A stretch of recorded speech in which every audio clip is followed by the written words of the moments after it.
Salut les amis, bienvenue sur Epicurium. Je vais vous présenter aujourd'hui le casque Bose QC35-2 à réduction de bruit qui est ici même. Alors déjà dans le contexte, j'ai eu beaucoup de casques dans ma vie, dont des casques hi-fi comme un Q701 ici, du casque à réduction de bruit qu'on va trouver comme du Shure ici en intra, beaucoup d'intra, j'étais assez fan d'intra. Avant de passer sur ce type de casque, j'utilise encore des intras. Voilà, donc je vais pouvoir vous parler en toute impartialité de ce casque. C'est parti. Ce que vous avez quand vous achetez un câble double jack comme ça pour relier le casque non en Bluetooth et un petit câble micro USB pour recharger votre téléphone et cette fabuleuse boîte de protection qui est rigide dans lequel vous voyez le casque rentre quand on l'a replié une oreillette, ce qui se fait très facilement. Alors la boîte est assez grosse, elle ne rentre pas dans une poche.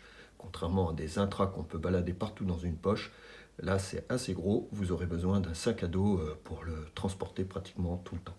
L'appairage, pour moi, aucun problème d'appairage, je l'utilise sur des iPhones, j'ai eu aucun problème, vous l'allumez, il s'appaire en une seconde, il vous dit j'ai trouvé, je suis appairé, il vous dit la pourcentage de la batterie et c'est parti, jamais un problème, j'ai pu lire qu'il y avait eu des problèmes dans le passé. J'ai fait des mises à jour, je pense que ces mises à jour ont résolu, en tout cas moi, depuis que j'ai le casque depuis plus de 2 mois, il se connecte parfaitement et j'ai jamais de déconnexion. La réduction de bruit, alors la réduction de bruit c'est le gros point fort du casque. Clairement, au moment où vous allumez la réduction de bruit, vous avez l'impression d'être dans une bulle. Alors déjà vous avez une isolation passive par les mousses qui isolent déjà pas mal, mais quand vous allumez le casque, vous entendez vraiment, même si vous pensiez être dans une pièce calme, une descente de niveau, vous vous retrouvez dans une bulle, c'est assez difficile à expliquer. Enfin, c'est vraiment impressionnant. Alors, sans atténuer tout le bruit, par exemple, dans l'avion où j'ai pu l'utiliser, on entend toujours le ronronnement du moteur, ça diminue bien, on se dit mince, on entend encore. Mais quand l'hôtesse arrive et que ça fait une demi-heure que vous étiez avec le casque au moment où vous l'enlevez, le bruit de l'avion vous saute aux oreilles et vous dites, ah oui, le casque, il fait vraiment bien son travail parce qu'il y a une très grosse différence avec et sans casque. Très bonne réduction de bruit, c'est son gros point fort, c'est sa réputation et là-dessus, un très bon casque pour ce point. L'autonomie, alors comme vous voyez, il se charge par le petit connecteur ici avec le petit câble que je vous ai montré tout à l'heure. Il est donné dans les spécifications pour 20 heures et sans avoir jamais mesuré, je vous confirme qu'on peut faire des longues sessions de plusieurs heures pendant plusieurs jours avant d'avoir à recharger le casque. Très très bonne autonomie, je n'ai absolument rien à reprocher à ce casque. Il faut plusieurs jours avec plusieurs heures d'utilisation avant d'aller recharger. Très bonne autonomie. Robustesse. Bien que ce casque soit très très léger, il a l'air vraiment très robuste. Bose est réputé pour sa robustesse. Moi, je l'ai depuis plusieurs mois. Il n'y a aucune marque dessus. Bon, j'ai fait attention quand même. Mais franchement, ça a l'air solide. Bose, c'est réputé solide. Enfin, j'ai peu de doute qu'il le soit. La latence. Alors avant de faire la vidéo, juste avant, puisque moi je n'écoute que de la musique sans regarder de vidéo en même temps, j'ai essayé effectivement, comme c'est un casque Bluetooth, il y a une petite latence d'un peu moins d'une demi-seconde. Si on fait attention au mouvement des lèvres des gens par rapport à ce que l'on entend, il y a une latence. Donc si vous êtes sensible à ça, c'est un casque Bluetooth, il y a une latence. Maintenant, elle n'est pas énorme. Et les gens qui ne sont pas très sensibles ou qui n'ont rien à faire de la latence n'auront aucun problème avec ce casque. Le confort, très confortable, que ce soit aussi bien au niveau des coussinets ici que du support de la tête, aucun problème, on sent vraiment pas le casque, on l'oublie très vite, très très très confortable, il est très léger comme je vous l'ai dit tout à l'heure, c'est un énorme point fort sur ce casque. Niveau fonctionnalité, comme vous voyez, il y a les classiques boutons plus, moins, on peut mettre en pause. Un appui long appelle Siri. Moi, je pense que Siri ne sert pas à grand chose de l'appeler, surtout pour contrôler du Spotify. Ça ne marche pas sur Apple, merci Apple. Et un autre bouton qui est la spécificité de ce QC35-2 par rapport au QC35-1 qui n'a pas le bouton sur l'autre oreillette que vous voyez maintenant. Par défaut, il appelle l'assistant Google.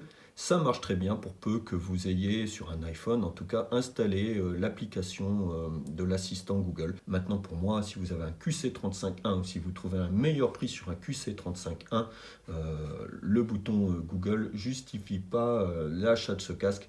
Alors, juste pour vous le signaler, le bouton peut aussi être réaffecté si vous n'utilisez pas l'assistant Google à régler le niveau d'atténuation de bruit sur 3 niveaux. Moi, je suis très satisfait du niveau qui par défaut le niveau maximum. Donc, j'ai pas fait ça. Moi, j'ai pas d'utilité du bouton. Le son, alors c'est quand même l'élément principal d'un casque, un des éléments.